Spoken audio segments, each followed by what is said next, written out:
My fiancée said, "I'm uninviting your sister from our wedding. She's too opinionated." I replied, "Your wedding, your rules." Then I uninvited myself too, took back the ring and went on a cruise with my sister instead. Her frantic messages started when the venue welcomed to Factology. It would be so much appreciated if you would subscribe to my channel and like the video. Now, without further ado, let's go. Original post. I, 35 male, proposed to Madison, 32, last year after 3 years together. Everything seemed perfect until wedding planning turned her into someone I didn't recognize. Or maybe it just revealed who she always was. My sister Haley, 38, is my only family. Parents died in a car accident when I was 22. Haley basically raised me through my 20s, helped me finish college, was there through everything. She's direct, honest, sometimes blunt, but always has my back. Madison never loved that about her. The wedding was set for next month. Madison's family was handling most of the planning since they insisted on this massive 250-person event. I was paying for about 60% of it though, roughly $45 of my savings. The venue alone was $15 already paid in full. Last Tuesday, Madison sat me down with her wedding coordinator face on. "Madison, we need to talk about Haley. What about her?" "Madison, she's been really difficult during planning. Always has opinions about everything. She's offered like 3 suggestions total about the flowers, the music, and whether we really need gold-plated chargers." Exactly. It's not her wedding. And at the rehearsal dinner planning, she actually questioned why we need a 7-course meal. Because we don't. It's $200 per person for 80 people. That's not the point, Derek. She makes me uncomfortable. She judges everything. That look she gives me. What? Look like I'm not good enough for you. Like she's waiting for me to mess up. I sat there processing this. Haley had mentioned privately that Madison seemed to be going overboard, but she'd been nothing but supportive to Madison's face. "Madison, I've made a decision. She's uninvited from the wedding." I actually laughed, thought it was a weird joke. "That's funny. I'm serious. My wedding, my choice. She can watch the live stream. She's my only family. She's supposed to walk me down the aisle since my parents can't. Madison, your cousin Brad can do it. I've met Brad twice in my life. This is about our future, Derek. I need you to support me." She makes me anxious on what should be the happiest day of my life. I stared at this woman I thought I knew. Really looked at her. "You know what? You're absolutely right. Brightening up." "Really? Thank you, baby. I knew you'd understand. Your wedding? Your rules? Our wedding, silly? No. Apparently it's yours, and since it's your wedding, you don't need me there either." Her face went through about 6 expressions in 3 seconds. "What are you talking about? Standing up? I'm uninviting myself from your wedding. Derek, don't be dramatic. Me? I'm not. You want a wedding without my family? Have at it." I walked to our bedroom, opened the safe, and pulled out the ring box with the receipt following me. "What are you doing?" "Me taking back my grandmother's ring. Your wedding. Your ring to provide." "You're being ridiculous. It's just one person. The one person who's been my rock since I was 22. The one person who helped me become someone worth marrying. But sure, just one person. Fine, she can come." "God, I didn't know you'd throw a tantrum." "Nope, too late. You showed me who you are. Someone who'd isolate me from my family because they ask reasonable questions about spending. Packed a bag while she alternated between yelling and crying. Her mom called within an hour, then her dad, then her sister. My phone blew up, went straight to Haley's place. She opened the door, took one look at my face and bag, and just hugged me. "Haley, want to tell me what happened?" Told her everything. That but woman, I knew something was off when she insisted on a chocolate fountain that costs $2,500. I need a vacation. Funny you mentioned that. Remember that cruise I booked for next month? My friend just canceled. Want to be my plus one? The cruise was the same week as the wedding. Perfect. Update 1. 3 days later, Madison's entitlement escalated fast. First came the reasonable texts. "Can we please talk like adults? You're overreacting. Don't throw away 3 years over one disagreement." Then the manipulation. "I can't sleep. You've ruined everything. How could you do this to me?" Then the threats. "If you don't come back, I'm keeping the deposits. I'll sue you for emotional distress. You'll regret this." I only responded once, per our discussion. "It's your wedding. Handle it however you want." But here's where it gets good. Madison's dad, Richard, called me Thursday morning. Richard, son, what's this about you abandoning my daughter? And I didn't abandon anyone. She uninvited my only family from the wedding. I uninvited myself. That's absurd. You don't cancel a wedding over one guest. I agree. That's why I couldn't believe Madison would uninvite my sister over her asking if we really needed chocolate swans. Chocolate swans? The $3,000 chocolate sculpture she ordered last week. Didn't she tell you? Silence. How much have you paid for this wedding, Derek? About $45 so far. 45. She told us you were contributing a little. Me? I have receipts if you need them. That won't be. Madison said the wedding was mostly paid for by us. You paid for her dress and the flowers, about $8 total. I have all the contracts and payment confirmations. Long silence. I need to call you back. Next call came from Madison's screaming. Apparently, Richard was being unreasonable and taking your side and ruining her special day. You turned my father against me. I told him the truth. Nothing more. We had an arrangement. You pay for the wedding. They don't need to know. What arrangement? When did I agree to secretly fund your dream wedding while you lie to your parents? It was implied you make more money and you make financial decisions unilaterally, like uninviting family members from events they're paying for. Fine. The wedding is off, but I'm keeping all the deposits since you ruined everything. Me? The contracts are in my name. The venue, catering, photographer, all in my name because I paid. That's financial abuse. It's called protecting my assets, something Haley suggested actually. Smart woman. My sister. She hung up. Got an email from her that night. A formal demand for $75,000 for wedding-related emotional distress and lost deposits. Yeah. She wanted me to pay her for the privilege of being dumped. Forwarded it to my lawyer buddy. He laughed for 5 straight minutes. Update 2. 1 week later, the entitlement went nuclear.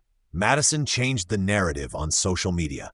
According to her posts, I was a narcissistic abuser who isolated her from her support system and controlled her with money. She claimed I canceled the wedding because she stood up to my toxic sister's bullying. The comments were split. Her friends rallied around her. Mutual friends who knew Haley were confused. Then Madison made a critical error. She posted, "After everything I sacrificed for him, Derek refuses to even cover the deposits for the wedding he insisted on." Haley commented, "The wedding with the $3,000 chocolate sculpture? The one where you uninvited his only family? That wedding?" Madison deleted it, but screenshots were already circulating. Her mom, Patricia, called next. "Patricia, Derek, we need to discuss the financial situation." Me, "There's nothing to discuss." Madison says, "You're refusing to pay the vendors." Me, "I'm canceling the contracts that are in my name. She's welcome to rebook them herself, but the deposits are being returned to me minus cancellation fees. Most vendors have been understanding given the circumstances." Understanding? I explained the bride, uninvited, my only family, and I'm no longer getting married. Several offered partial refunds out of sympathy. That's private family business. Me, so was the $45 I spent apparently. Then came the twist. Madison showed up at my office Thursday. Security called up and I reluctantly agreed to meet her in the lobby. She looked rough, hair unwashed, no makeup, yoga pants. The Madison I knew would never leave the house like this. "Madison, Derek, please, I'm sorry about Haley. She can come. She can be in the wedding party." Me? "There is no wedding. Don't say that. We can fix this. You told your parents I was financially abusing you. I was hurt. I didn't mean it. You demanded $75,000 for emotional distress. I was angry. Please. The venue won't refund without your signature. It's $15,000. I know. I already got the refund minus the $2,000 cancellation fee." Her face went pale. "You got the money yesterday." The venue was very understanding when I explained the situation. "Madison, but that was our money." Me? "No. It was my money that I was going to spend on our wedding." "No wedding. My money." She actually stomped her foot like a toddler. "You can't do this." "I already told everyone. The invitations went out. Then untell them. Your wedding, your problem." Security started approaching. Madison grabbed my arm. "I'll sue you. Breach of promise. You proposed and you accepted. Then you uninvited my family. Contract void due to your breach of the implied covenant of good faith." My lawyer buddy prepped me for that line. Her face was priceless. "Madison, I hate you." Me? "Okay." Security escorted her out. She screamed the whole way about true love and second chances. Update 3. 2 weeks later, the extinction burst. Yes, I learned the term was spectacular. Madison tried everything. One sent her brother Trent to talk sense into me. Trent basically threatened to kick my ass if I didn't man up. I recorded the whole thing and sent it to my lawyer. Trent backpedaled real quick when he got a cease and desist letter. 2 created fake Instagram accounts to message me about karma and how I'd die alone. Haley responded to each one with vacation cruise brochures and looks fun. We'll think of you. 3 tried to get me fired by calling my company claiming I was emotionally unstable and threatening self-harm. HR did a welfare check, found me planning cruise excursions with Haley during lunch, and flagged Madison's number as harassment. 4. The masterpiece. She white-dressed, showed up at my apartment at 2 a.m. Sunday, drunk with her friend Ashley, rang the doorbell non-stop, building security camera caught everything. Madison slurring. Derek, open up. We need closure. Ashley, this is so romantic, like a movie. I'm taking him back. He needs forgiveness. You're so generous. Cops arrived. Madison tried to claim she lived there. Cops asked for ID. Address didn't match. She then claimed we were basically married, so it was her home too. Cops were not impressed. Got a call at 3 a.m. from the station. Did I want to press charges for harassment? Has she learned her lesson? I asked. She's demanding we arrest you for theft of wedding deposits, the officer said, sounding tired. Then no, she hasn't. Yes, I'd like to press charges. Madison spent the night in holding. Richard bailed her out Monday morning and called me immediately. Richard, was that necessary? Was showing up drunk at 2 a.m. necessary? She's heartbroken. She's harassing me. This is the 4th incident in 2 weeks. 4th, sent him the cease and desist letter his son got, the HR complaint, and the Instagram harassment screenshots. Jesus Christ. I had no idea. She needs help. Richard, professional help. I'm starting to see that the money thing still bothers me. Want to know what bothers me? She told me you were poor. That's why I needed to pay, that your business was failing. What? I own 16 furniture stores. I know that now. She said you were too proud to admit you couldn't afford the wedding. That manipulative. I'm sorry, Derek. I really am. Me too. The restraining order was approved Thursday. Madison is not allowed within 500 feet of me, my workplace, or my residence. Update 4. The cruise week would be wedding week. Haley and I left for the cruise 3 days before the would-be wedding date. Turned off my phone, left it in the cabin safe, and just breathed. The first 2 days were perfect. Sun, ocean, unlimited shrimp cocktail. Haley and I had to dorky tourist things.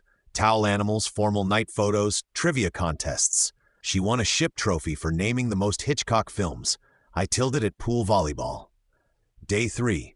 Haley's phone exploded. She'd forgotten to turn off notifications. Haley, you need to see this. Madison had gone ahead with the wedding. Yeah, you read that right. Without a groom, without a venue, without catering. She showed up at her parents' house in her wedding dress, claimed I was running late, and had a complete breakdown when guests started realizing there was no actual wedding. Her cousin live-streamed parts of it, Madison in her dress, insisting everyone wait for me. Patricia trying to explain to 150 confused guests. Richard on the phone with the venue confirming it was canceled weeks ago. Madison screaming that I stole her wedding. The moment she admitted she uninvited Haley and I left her, her uncle saying, "So, you're telling me Derek paid for everything and you uninvited his sister?" Madison throwing her bouquet at him. The live stream went semi-viral in our city. Someone added commentary like a sports broadcaster. And Madison steps up to the altar alone. Bold strategy, Cotton. Let's see if it pays off. The crowd is confused, looking around for the groom who's currently on a cruise ship. Oh, Uncle Robert with the truth bomb. Madison's defense crumbles. Haley and I watched it from the ship's bar. The bartender saw us laughing and asked what was funny. Haley showed him. He comped our drinks and said, "That man dodged a torpedo." But the best part? Madison's friend Ashley posted in the comments. For everyone asking, yes, she really thought he'd show up. She said he'd never miss it because he loved her too much. She made us all wait 2 hours. Someone replied, "Girl, he's literally on a boat." We know that now. The ship's internet was sketchy, but I managed to check my email once. 17 messages from Madison's family and friends. Didn't read them. Did see one from Richard, though. Derek, I'm appalled. She needs professional help. I've insisted on therapy or she's cut off financially. Your lawyer has my contact info for anything you need. Enjoy your vacation. You deserve it. Final update. 2 months later. Life's been quiet, peaceful, drama-free. Madison tried one more stunt about 3 weeks after the cruise, claimed she was pregnant, demanded I do the right thing. I immediately requested a paternity test through my lawyer. She backpedaled so fast she left skid marks, claiming she misunderstood the test results, and it was a false positive. There was no test. She was never pregnant. Richard personally apologized again and mentioned Madison's now in intensive therapy. Apparently, the therapist's early assessment included terms like narcissistic tendencies and delusional entitlement. He's covering the therapy but cut off her access to money otherwise.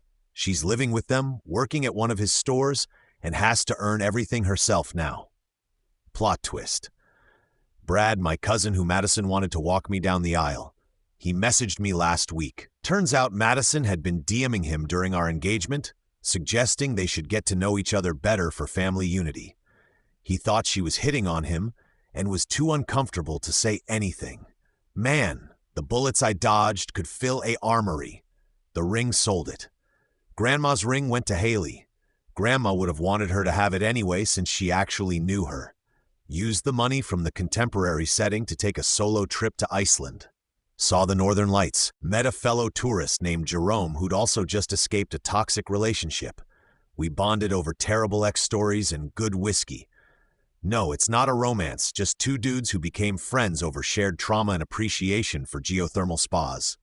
Haley met someone too. Actually, one of the guys from the cruise, he was traveling solo after his divorce. They're taking it slow, but he makes her laugh.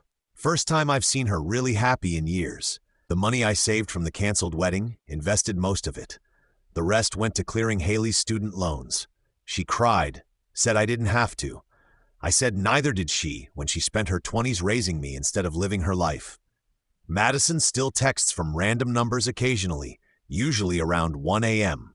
Things like, I miss us. You are my person. No one understands me like you did. I don't respond. Just screenshot and forward to my lawyer for the file. The restraining order's still active. Last week, a mutual friend mentioned Madison's been telling people I was the one who got away and that she learned so much from our relationship. Learned what? That you can't uninvite someone's only family and keep the someone. That took therapy to figure out. But honestly, I'm grateful. Not for the pain or the drama, but for the revelation. Madison showed me exactly who she was, in time for me to avoid legal entanglement. Imagine if this happened after marriage with kids with shared property. My sister saved me just by existing and asking reasonable questions. Madison couldn't handle someone who wouldn't just nod and go along with her every whim. The mask slipped and I saw the real person underneath worth every penny of those lost deposits. Oh, and that venue that refunded most of my money, they used Madison's breakdown story as a cautionary tale for other brides. The event coordinator told me they now have a policy called the Madison Clause. Both parties must sign off on the guest list to prevent family exclusion drama. The chocolate sculpture company, they sent me a small chocolate sailboat with a note, smooth sailing ahead, class act. Haley framed the restraining order. It hangs in her bathroom. She says it's the best reminder to trust her instincts about people. Me, I'm good. Better than good. Free. I've got my sister, my savings, my sanity, and a lifetime supply of crazy ex stories. Sometimes the best weddings are the ones that never happen. Madison, if you somehow find this your wedding, your consequences. Hope therapy helps. Stop texting me at 1 a.m. and maybe stop telling people you're basically engaged to guys you've been on 2 dates with. Yeah, Robert told me about that. It's creepy. To everyone else, when someone shows you who they are, believe them the first time. And if they try to separate you from family who's only looking out for you, run. Don't walk. Run. Trust your gut. Trust your family. And always, always get everything in